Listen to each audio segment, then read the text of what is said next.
जी अस्सलाम वालेकुम। Model city football tournament का फाइनल था और बड़े बेहतरीन लोग, बड़े बेहतरीन प्लेयर हमारे साथ मौजूद थे। आज मैं इंटरव्यूज़ करता रहा, बड़ी बेहतरीन शख्सियत के साथ गुफ्तगू करने का मौका मिला। वैसे ही दो शख्सियत मेरे साथ मौजूद हैं। ये पाकिस्तान की चैम्पियंस हैं, ये पाकिस्तान के चैम्पियन हैं, गोल्ड मेडलिस्ट हैं और आमिर भट्ट साहब हैं। ये तो पाकिस्तान जो फुटबॉल टीम है उसके कैप्टन भी रहे हैं। और मियां महमूद साहब भी मेरे साथ, मुझे जो मोदी के नाम से जाने जाते हैं, इनसे बात करनी है फुटबॉल के हवाले से। अस्सलाम वालेकुम सर। वालेकुम अस्सलाम। सर सबसे पहले तो खुश आमदीद, आप यहाँ तशरीफ़ लाए। क्या महसूस कर रहे हैं बच्चों को खेलता हुआ? क्या क्या महसूस किया आपने? चलिए जी, बहुत शुक्रिया, आपने मौका दिया हमें बोलने का।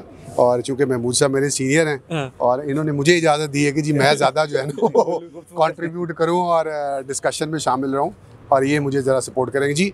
बहुत अच्छा मेयार था आज जो देखने को मिला फ़ुटबॉल में।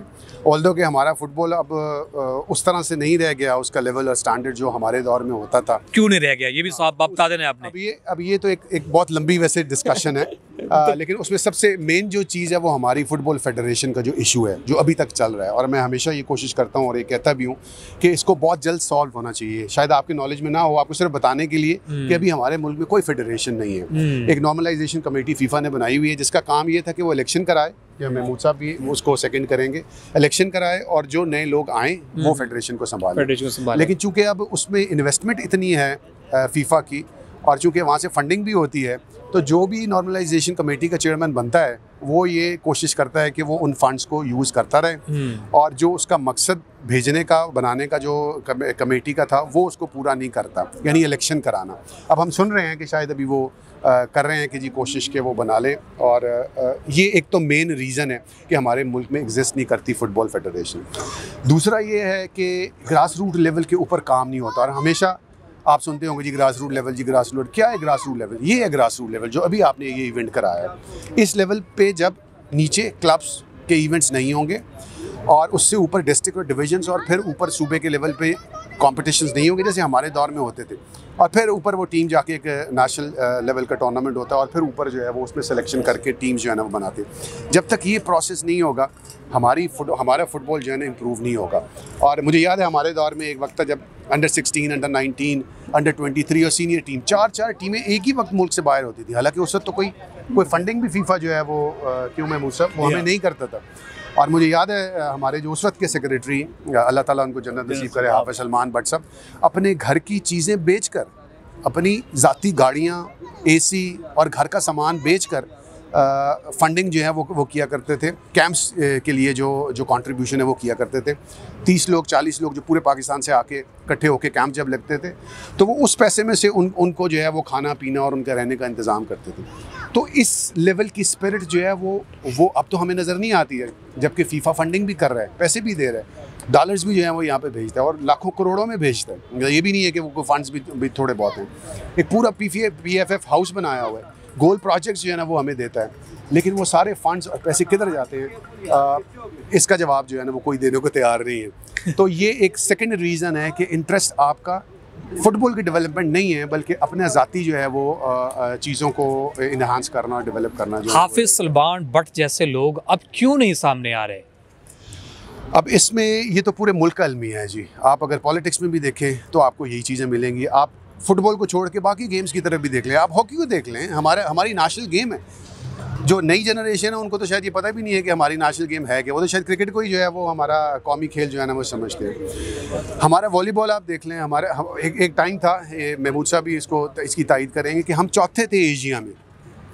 हमारी फुटबॉल टीम जिस दौर में हम खेलते थे 1992-93 की बात कर रहा हूँ, हम 6th हुए एशिया में। वहेब जो हमारी वहेब फुटबॉल क्लब है वो एशिया में वो 6th हुई। और वो जो फाइनल क्वालिफाइंग राउंड है, मतलब अगर हम उसमें क्वालिफाई कर जाते फर्स्ट और सेकंड में, अगर फाइनल में आ जाते तो हम वर्ल्ड क्लब चैम्पियनशिप जो है वो खेलने चले जाते यूरोप में। तो उस लेवल तक अगर हम जा सकते हो। और अब क्या होता है, अब आप क्वालिफाइंग राउंड के 3 स्टेजेस नीचे वाली राउंड जो है ना वो खेलने के एलिजिबल है, इसलिए कि आपके मुल्क में इंटरनेशनल फुटबॉल ही ख़त्म हो गया, आपकी फेडरेशन ही एग्जिस्ट नहीं करती, आपके ऊपर 2 साल तो बैन ही लगा रहा है। फुटबॉल जो है वो खेलने की इजाज़त ही ख़त्म कर दी फीफा ने, सिर्फ अपनी लड़ाई झगड़े की वजह से। और जो नॉर्मलाइजेशन कमेटी बनी है, मैं तो हैरान हूँ कि वो किस तरह से फीफा भी उनको बर्दाश्त करती है कि जो मैंडेट उनको दिया गया है, जो टारगेट उनको दिया गया है इलेक्शन करने का, पिछले 6 साल से मैं देख रहा हूँ मैं भी NC का मेंबर रहा हूँ 2 साल पहले। पंजाब की जो नॉर्मलाइजेशन कमेटी थी उसका मेंबर भी मैं रहा हूँ।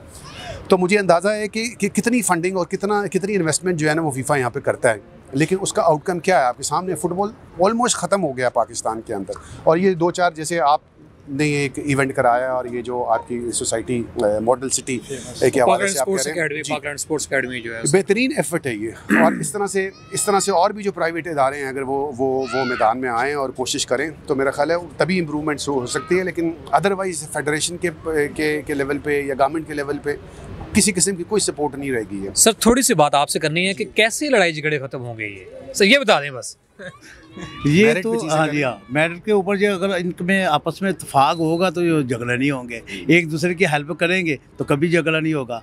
ये आने वाली नस्ल के ऊपर अगर थोड़ा सा भी गौर करें, मेहनत करें तो मेरा ख्याल है हमारे अच्छे से अच्छे प्लेयर आ सकते हैं। टैलेंट है यहाँ पे, बहुत ज़्यादा टैलेंट है, लेकिन यही है कि बच्चों के लिए जो है ना ये वक्त नहीं है इनके पास। वक्त नहीं है हाँ जी। सर लुब्बे लुबाब यही है कि अगर आप आने वाली नस्ल पर एहसान करना चाहते हैं, आने वाली नस्ल के लिए कुछ करना चाहते हैं, तो फेडरेशन से भी गुजारिश है कि अब लड़ाई झगड़ों को ख़त्म करें और फुटबॉल की बेहतरी के लिए काम करें। सिर्फ यही चूचियाँ लड़ाते रहें, ग्राउंड में बच्चों को खेलने का मौका दें।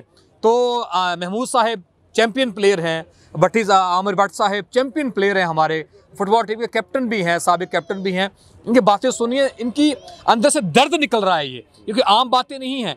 ये वो दर्द महसूस करते हैं जो फुटबॉल की इस जवाल की वजह बना, उसको लेकर चलते हैं। कहते हैं वो कहीं ख़त्म हो जाए, वो ख़त्म होगा तो यकीनन फिर हम वही जो हाफिज़ सलमान भट्ट की जो टीम हुआ करती थी उसी दौर में वापस जा सकते हैं, टीम के हवाले से, टीम की कारकर्दगी के हवाले से। बस इसी तरह जो साबिक प्लेयर हैं वो मिलजुल के काम करते रहें, फेडरेशन साथ चलती रहे, तो यकीनन हम साबित कर सकते हैं कि पाकिस्तानी टीम फुटबॉल के मैदान में भी दुनिया की बेहतरीन टीम होगी। जी इंशाल्लाह। इंशाल्लाह।